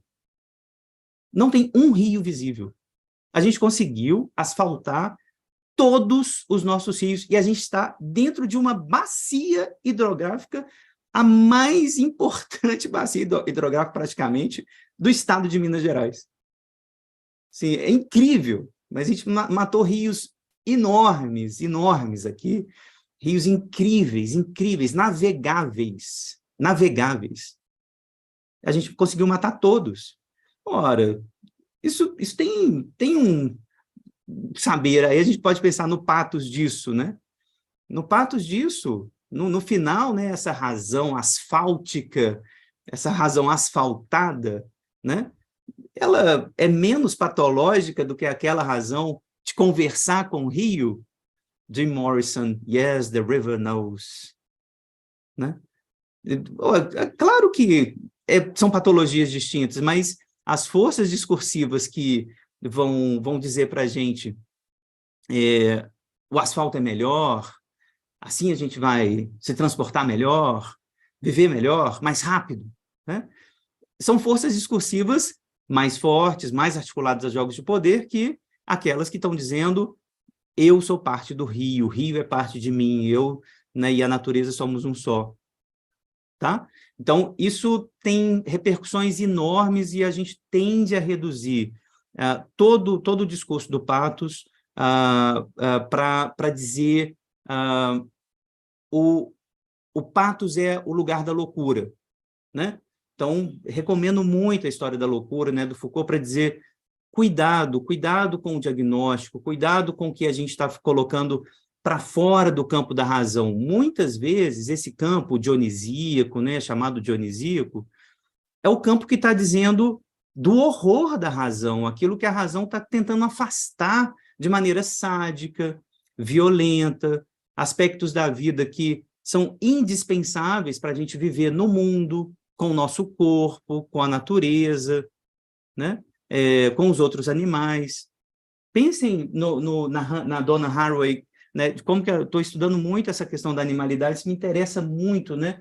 Quando as espécies se encontram, o manifesto das espécies companheiras, né? 2 livros da Donna Haraway para a gente pensar na nossa relação com a animalidade, né? Essa força da razão que vai separar os homens dos outros animais estão levando a gente para o colapso absoluto, né? Isso não é patológico? Isso também não é o patos, esse patos, essa híbris, né? Essa híbris da desmedida, uma desmedida da razão. Nós somos homo sapiens separados de toda a animalidade. Então, aquilo que parece ser um logos purificado, razão purificada, não somos animais, está nos levando para um tipo de patologia, né? De um caos absurdo no final, né? Que é absolutamente mortífero, né? Muito mais do que esse que estava sendo, né, tentado de ser neutralizado no final, tá?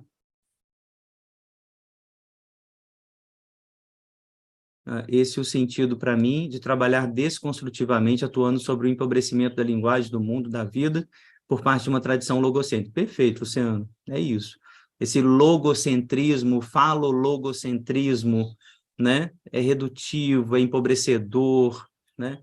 Então, você pegar essas experiências religiosas, experiências artísticas, experiências que não coloquem o logos, né, como central, né, o discurso todo organizadinho, né, a ciência como essa ilusão assim de um poder neutro, né, mas sempre articular dialeticamente, né, conseguir conversar. O método científico é legal, é claro que é, mas vamos ter coragem, vamos admitir que o método científico é feito por pessoas, é feito por cientistas. Vamos pensar no sadismo que tem por trás das pesquisas sobre pílula anticoncepcional? Por exemplo, para deixar um exemplo banal, né? Vamos pensar nisso? Por que a gente não pensa em pílula anticoncepcional para os homens? Por que, né, os corpos a serem manipulados, né, os corpos a serem alvos, né, de manipulação hormonal, cancerígena, mortífera, são os corpos das mulheres? Né? Não tem problema eu falar que pesquisas sobre anticoncepcional funcionam e são ótimas e produziram liberdade para as mulheres. Isso é verdade também. Mas vamos articular isso com... por que a gente não investe milhões de dólares também em pesquisa para anticoncepcional para os homens? Colocar hormônio dentro dos corpos dos homens. Isso também tem que ser debatido. Vamos falar das pesquisas sobre doenças tropicais. Quando que esses caras vão realmente se interessar para pesquisar a dengue e a malária? E quando se interessarem, como já estão interessados, Rafael, em pesquisar a dengue e a malária, quem que vai lucrar com o jogo? Né? Que tipo de pesquisa? Porque a pesquisa que eles estão fazendo agora, pasme, é a produção de um mosquito, do Aedes aegypti, que não tenha o receptor do vetor da malária ou da dengue. E quem vai vender esse mosquito? Quem vai vender o mosquito? Quem vai produzir a patente do mosquito? Entende? Então, assim, quando eles se interessam, né, se interessam também por interesses, né, específicos, econômicos, não é qualquer pesquisa. Então, eu não quero uma vacina para dengue. Talvez isso não seja interessante. Talvez seja mais interessante produzir cepas de mosquitos inférteis, que eu vou vender para sempre, para países como Brasil, Colômbia e Peru. Entende? Então, assim, não é sem... a ciência não é sem não é essa neutralidade toda, não. Perfeito, Fábio. Eu gostei muito das colocações da Luciana, as suas respostas foram, a meu ver, muito certeiras, e no que ela diz ali, naquela questão sobre os poetas antigos, o que eu apontaria, complementarmente, porque assino embaixo de tudo que você colocou, é que o Foucault, naquela aula inaugural que ele dá no Collège de France, né, a Ordem do Discurso, em 1970, ele aponta dentro do que... Ali é um panorama, né, porque é uma aula, deve ter 1h30 de leitura, uma coisa assim. Ele aponta um panorama da constituição de um domínio dos discursos, que obviamente tem implicações sobre práticas sociais, e ele monta uma genealogia que volta à Grécia Antiga. E tem uma passagem que me interessa muito, que é quando ele fala assim, de Hesíodo a Platão, passando por Parmênides, nós temos um recorte em que mitos e logos deixam de andar de mãos dadas e são vistos cada vez mais como inimigos, e tem, na obra de Platão, o seu maior disseminador, por assim dizer. E aí, o Detienne, que era um helenista belga, mas que trabalhou muito lá também com o pessoal do Vernon, vai se apropriando das ideias do Foucault, propor um livro chamado Mestres da Verdade, em que ele vai basicamente esmiuçar essa ideia, mostrando como, de fato, na Grécia do período arcaico, a gente tem uma palavra mágico-poética, né, mágico-religiosa, dizedora de verdades reveladas, que são da ordem de uma memória que se mantém, e por isso o uso da canção é importante, porque são recursos mnemônicos de manutenção de uma memória ancestral. E nesse momento arcaico, logos e mythos são sinônimos. As duas palavras existem, tem ali ligeiras diferenças, no sentido assim, de poder ser uma palavra de autoridade, mas basicamente significa um discurso, palavra oral, algo da história, história com né, uma palavra que foi abolida, mas que me parece muito interessante ainda, mas que, a partir de um discurso que sequer racionalizado, a partir de um Hecateu de Mileto, o próprio Heródoto, Tucídides, Parmênides é um nome importantíssimo, né? Parmênides junto com Heráclito, pouco a pouco começa a surgir essa cisão em que o mythos vai ser usado para se referir às histórias frequentemente irracionais da mitologia tradicional, enquanto o logos vai se especializar como esse discurso racional, bem articulado, e essa vai ser uma cisão que opera não só doravante, mas ela opera com relação a uma espécie de filtro de tudo que foi dito antes. E aí, frequentemente, a poesia, digamos, mais própria do mythos, vai ser frequentemente deixada de lado, excluída, rebaixada, como irracional, como incapaz de atender aos desígnios, às exigências do logos. Isso com implicações que, inclusive, tornam muito difícil compreender certos autores, certos textos que flertam com essa dimensão da palavra inspirada, que não é de uma ordem irracional, tal como querem Platão e seguidores de Platão, assim. Essa é uma palavra que é calcada na técnica e que tem consciência profunda da técnica de que ela se vale. Só não é a mesma técnica que atende às exigências de episteme estabelecidas por Platão, mas ela tem regras de conhecimento próprio, regras de comportamento próprios.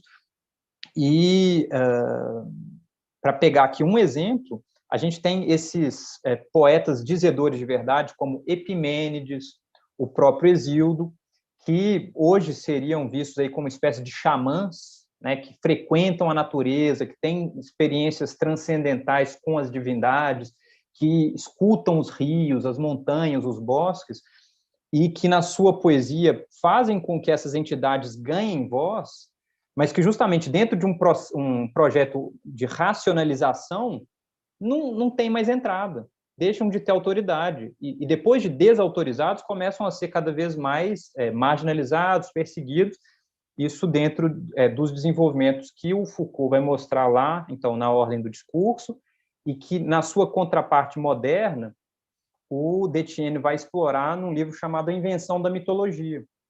Porque o que ele mostra é que esse discurso racionalizante da filosofia platônica vai ter uma herança na modernidade que vai aplicar diferentes estratégias de tentativa de filtragem da mitologia com vistas a reduzir isso a digamos, proposições lógicas. Então, o que tem por trás desse mito absurdo, por exemplo, de Dioniso esquartejar o seu primo Penteu?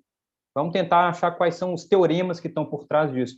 Quando, frequentemente, essas manifestações que são anteriores à divisão entre mitos e logos não funcionam assim, e reduzi-las a isso é, de certa forma, fazer violência àquilo que elas propõem, né?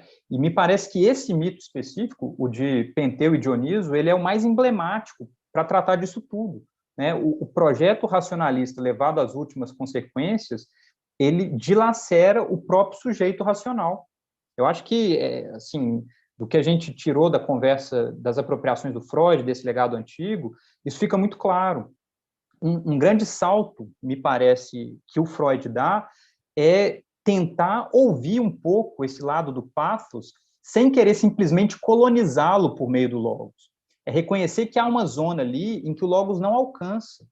Ele tenta, e eu acho que o Fábio Belo mostrou isso muito bem, colonizar certas partes do pathos, sim, para que elas sirvam aos propósitos do logos.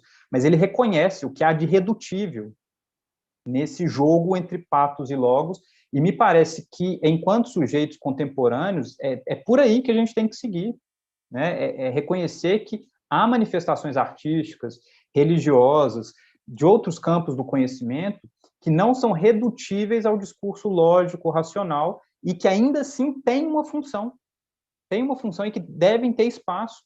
O exemplo mais próximo de nós aqui é o carnaval, né? Assim, tentar tornar utilitário o carnaval, para mim, é terrível, terrível. Ele tem que ser reconhecido enquanto uma manifestação que nos permite viver em sociedade. É o que está lá no mito de Dionísio e Penteu, né? A chegada de Dionísio em Tebas, não reconhecida por Penteu, é o que, de certa forma, foi o Carnaval de Belo Horizonte há 10 anos, não reconhecido pelo prefeito Márcio Lacerda, e que ainda assim se fez reconhecer pela força, né? Praia da Estação e por aí vai. Foram manifestações populares que se fizeram reconhecer pelo discurso racional da cidade e que tem uma função, né? Então, enfim, eu fui misturando várias referências, Muito mas é bom. porque o papo é muito bom. Muito bom, excelente. Eu adorei essa história de Dionísio Penteu. Vou terminar dizendo de uma coisa assim que está no Freud, eu acho que nessa conversa que a Luciana está propondo também é por aí. O Rafa está falando da palavra inspirada, né, dessa palavra poética e tal. O Laplanche vai recuperar muito essa noção da inspiração, né, nos últimos textos dele, para falar da sublimação, vai falar da revelação e da inspiração, né, como coisas que a gente não precisa jogar fora, né, porque a gente tem um certo preconceito com relação a isso, né, o saber revelado, o saber inspirado, né, religioso, poético, como saberes menores, saberes que, né, não são submetidos ao método, né, a nenhum método. Primeiro, está errado, né, poesia tem método, né, para você ser poeta, você ser escritor, senta lá a bundinha, vai trabalhar, porque, assim, é muito difícil escrever Grande Sertão Veredas, escrever, né, aqueles poemas do João Cabral de Melo Neto, vai lá e tenta, para você ver como que não é inspiração, não é isso, né? Tem método também, mas existe uma coisa que o Freud vai falar na obra dele como um todo, que a literatura está à frente da ciência. O poeta chega na frente, o poeta está falando alguma coisa que a psicologia ainda vai chegar, ainda tem que explicar, ainda tem que dar conta, né? O Ezra Pound vai falar que o poeta é a antena do mundo, né? Ele de alguma forma está na frente, ele aponta para o contemporâneo, assim, ele vai mostrar alguma coisa que ainda não apareceu, né? O poeta, então, ele ocupa esse lugar a partir da psicanálise, recuperado, então, né, desse ostracismo, né, desse exílio ao qual o imperativo da razão levou o poeta. A psicanálise recupera ele para falar de duas coisas: as advertências sobre as distopias, advertências sobre o possível, então, né? Então, vamos pegar o Huxley, o Orwell como exemplos notáveis disso, né? 1984, Admirável Mundo Novo, né? Animal Farm, enfim, tudo isso como está acontecendo, vai acontecer. Blade Runner, vamos pegar Philip Dick e Asimov como autores exemplares das distopias e do que pode acontecer. Isso que o Asimov está escrevendo há tanto e tanto e tantas vezes pode acontecer. Então, distopia, a potência das distopias, as distopias da potência. E, obviamente, se eles podem fazer isso, também outros autores vão poder escrever sobre a potência do sonho, para voltar de novo a esse lugar do onírico, que é o primeiro lugar onde Freud vai dizer é preciso fazer um método aqui para pegar, se apropriar de alguma forma do sonho, não para eliminá-lo, não para reduzi-lo, mas para explorar a potência dele. A poesia faz isso. Então, a utopia, né, outros mundos possíveis, quem faz isso é o poeta. quem imagina esses mundos é a religião, é a poesia, é a filosofia, é a literatura. E a gente não pode reduzir isso porque é uma ilusão, porque, né, é uma mimesis desmembrada, desarticulada da realidade. E aí você está me enganando, você está me enganando, né? Então você tem que ir embora, eu vou te exilar, porque você está me mostrando sombras ali onde eu só podia ver a realidade sem sombra, né? Não, o que a psicanálise está dizendo é, no sonho no qual você aparece em um outro lugar, um outro desejo que você não reconhecia até então como sendo seu, é a partir desse sonho que existe a possibilidade de você se transformar em outra coisa, de transformar o mundo em outra coisa, de transformar os jogos políticos em outra coisa, e outra, e outra, e outra, né? Acho que esse é o ponto, assim, de que há um porvir, né? Um devir infinito, né? Do que a gente pode ser, e que isso está protegido, né? E fundado no sonho, nisso que é da ordem do patos, né? Pode nos levar à loucura? Pode, mas é o risco que a gente tem que correr para poder sermos outros, né? Permanentemente, né? Então, eu queria terminar só, né, mantendo o convite, mantenham a dialética aberta, essa dialética é interminável, né? Não dá para nem fazer um elogio puro do patos, né? Vamos ser dionisíacos, vamos para o carnaval, né, eterno, né? Por melhor que seja o carnaval de BH, venham para Belo Horizonte, eu odeio a cidade, mas, né, os bloquinhos são muito importantes, e a gente também não pode ir para o Logos lá, vamos ser todos científicas e vamos asfaltar os nossos rios. Isso é uma loucura, a loucura desses dois extremos, tá? Obrigado, Rafa. Perfeito, Fábio. Eu queria também aproveitar esse seu comentário e dizer que, para os gregos antigos, essa questão do sonho era, sobretudo, um meio de diálogo com o divino.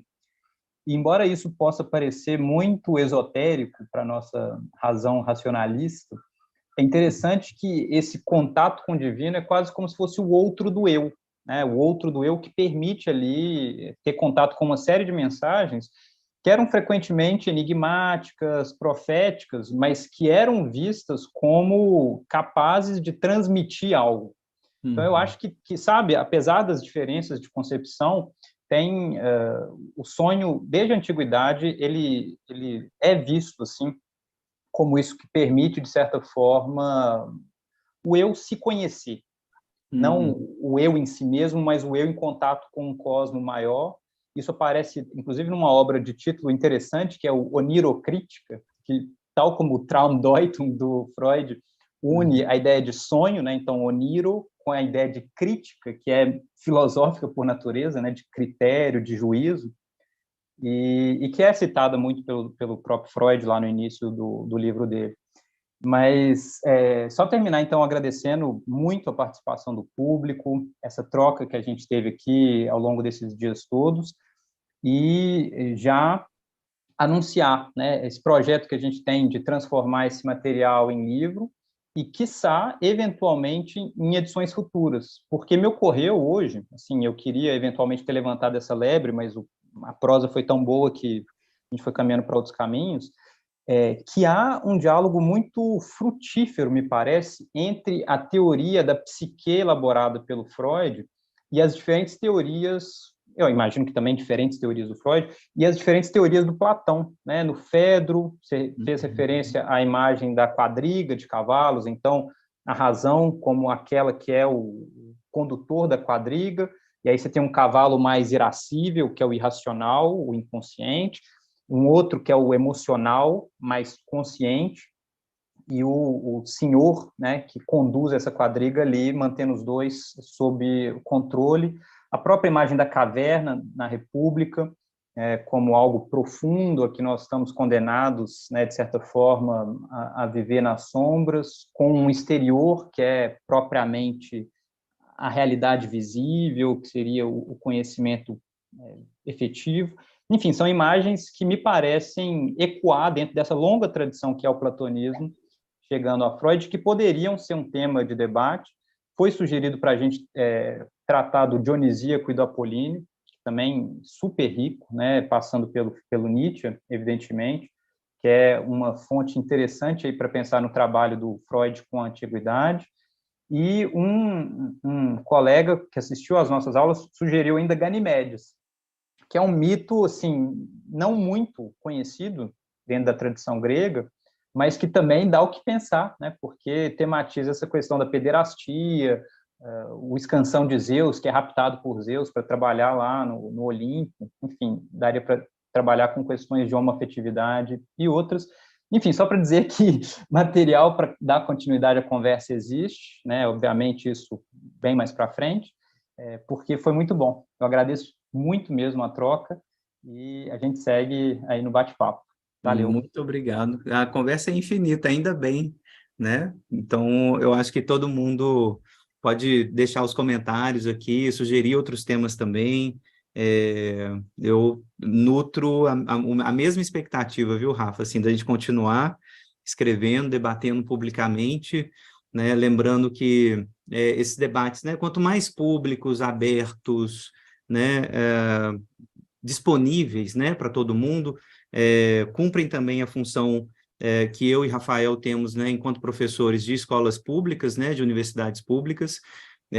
A gente defende, né, aguerridamente, né, a universidade pública, gratuita e de qualidade para todos, sem exceção. Essa ferramenta da internet, né, é uma ferramenta possível, né, não é única, não é exclusiva, não deverá ser exclusiva, a aula é presencial, sala de aulas, dias na mão, mas é uma ferramenta para a gente usar.